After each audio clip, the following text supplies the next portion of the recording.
Salutations chaleureuses à tous. Bienvenue à une nouvelle conférence de notre cours de connaissance de soi.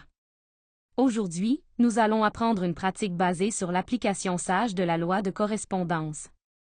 En nous entraînant à rester conscients de la dimension dans laquelle nous nous trouvons pendant la vie quotidienne, nous pouvons, par correspondance, devenir également conscients d'être dans la 5e dimension chaque fois que nous nous trouvons dans le monde des rêves. L'objectif du sujet d'aujourd'hui est d'apprendre une technique précieuse et très simple, connue sous le nom de petit saut. Cette pratique nous aidera à réaliser notre première expérience astrale consciente, si nous n'en avons pas encore eu. Pour ceux qui en ont déjà fait l'expérience, elle renforcera la continuité avec laquelle nous nous projetons consciemment dans le plan astral. Avant d'expliquer en quoi consiste la technique du petit saut, rappelons brièvement ce qu'est la projection astrale et pourquoi cette pratique est si précieuse. La projection astrale est le processus par lequel notre âme, revêtue du corps astral, sort dans la 5e dimension de la nature. C'est un processus tout à fait naturel qui se produit chaque fois que notre corps physique s'endort. Ce processus est essentiel, car c'est seulement lorsque la psyché, ou l'âme, quitte le corps physique que le corps vital peut recharger les énergies physiques pendant les heures de repos. Cependant, le problème est que notre conscience reste endormie. Tout au long de la journée, nous vivons fascinés, oublieux de nous-mêmes, complètement identifiés aux défauts psychologiques qui émergent en nous lorsque nous faisons face aux différentes situations de la vie quotidienne.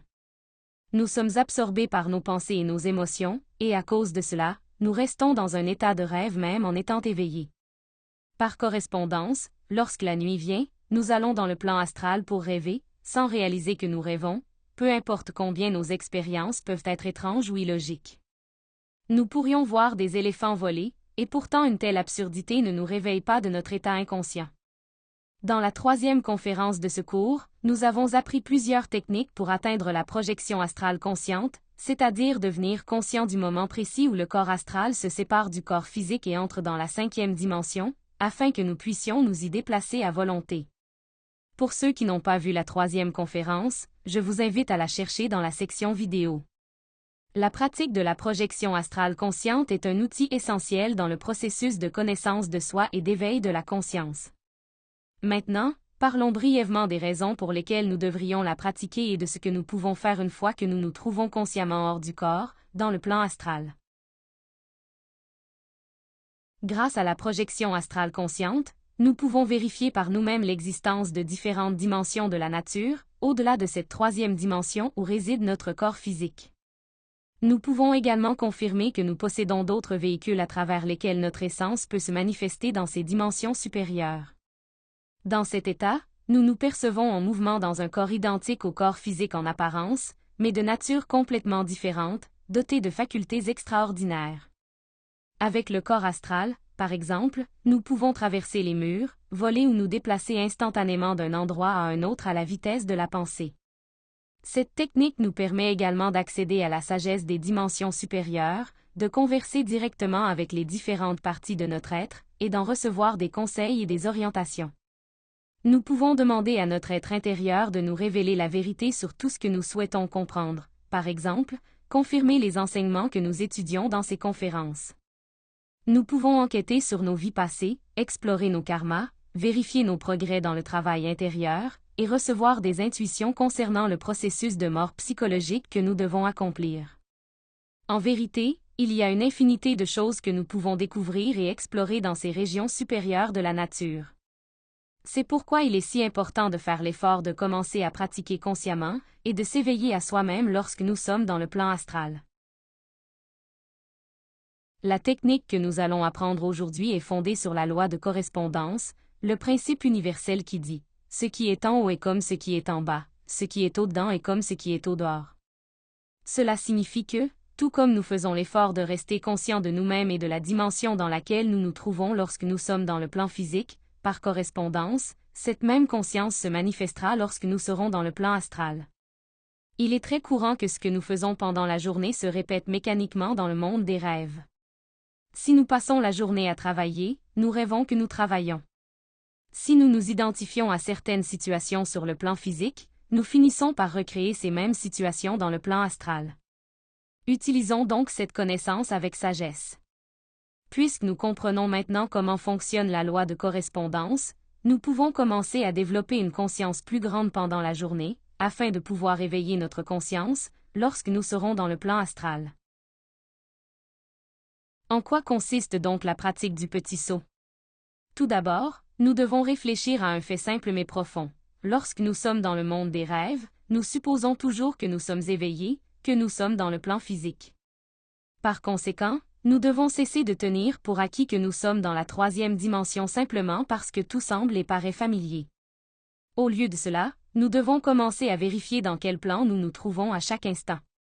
Par exemple, en ce moment même, pendant que vous écoutez cette conférence, il se pourrait bien que vous soyez en train de rêver. La façon de savoir si vous êtes dans le plan astral ou dans le plan physique est de faire un petit saut, avec l'intention de rester flottant. C'est ainsi que vous vérifiez dans quelle dimension vous êtes à ce moment-là. Si vous êtes dans le plan physique, la loi de la gravité vous fera redescendre immédiatement. Mais si vous êtes dans le plan astral, qui est régi par moins de lois et n'a pas la gravité telle qu'elle existe ici, vous constaterez qu'en sautant avec l'intention de flotter, vous resterez effectivement suspendu dans les airs. Voilà en quoi consiste cette technique. Faire de petits sauts tout au long de la journée, avec l'intention consciente de flotter, afin de vérifier dans quelle dimension vous vous trouvez. En faisant cela régulièrement et en vous demandant sincèrement, dans quelle dimension suis-je maintenant? Vous entraînez votre conscience à rester éveillée. Alors, la nuit, lorsque votre corps physique dort et que vous vous trouvez dans le monde astral, ce même questionnement surgira spontanément, et lorsque vous ferez le saut, vous découvrirez que vous êtes effectivement dans le plan astral, car vous flotterez. Il existe aussi une autre façon de vérifier où vous êtes, essayez d'étirer l'un de vos doigts. Comme le corps astral est de nature moléculaire, et non cellulaire comme le corps physique, vous verrez le doigt s'allonger comme s'il était fait de caoutchouc, puis revenir à sa forme normale. Ce signe vous indiquera instantanément que vous êtes dans le plan astral. À partir de ce moment, vous pouvez vous déplacer librement dans cette dimension et accomplir le but que vous vous êtes fixé pour votre pratique. Quand devons-nous pratiquer le petit saut pour vérifier dans quelle dimension nous sommes? Idéalement, nous devrions prendre l'habitude de le faire chaque fois que nous sortons du lit. Cela, parce qu'il est très courant de rêver que nous nous réveillons, que nous nous levons du lit, que nous allons même à la salle de bain ou commençons notre routine quotidienne, pour ensuite nous réveiller de nouveau, mais cette fois dans le plan physique.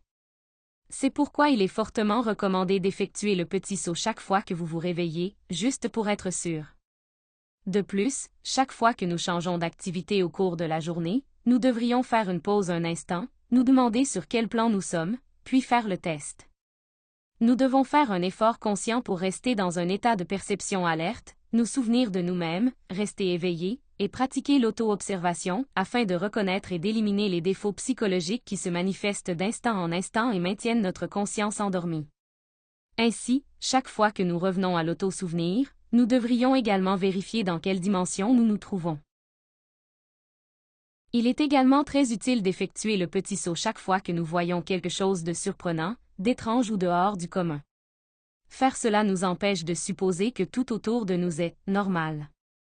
Ainsi, lorsque nous nous retrouverons dans le monde des rêves et que quelque chose d'illogique ou de surréaliste se produira, comme c'est souvent le cas, nous serons plus enclins à nous arrêter et à nous demander si nous sommes en train de rêver.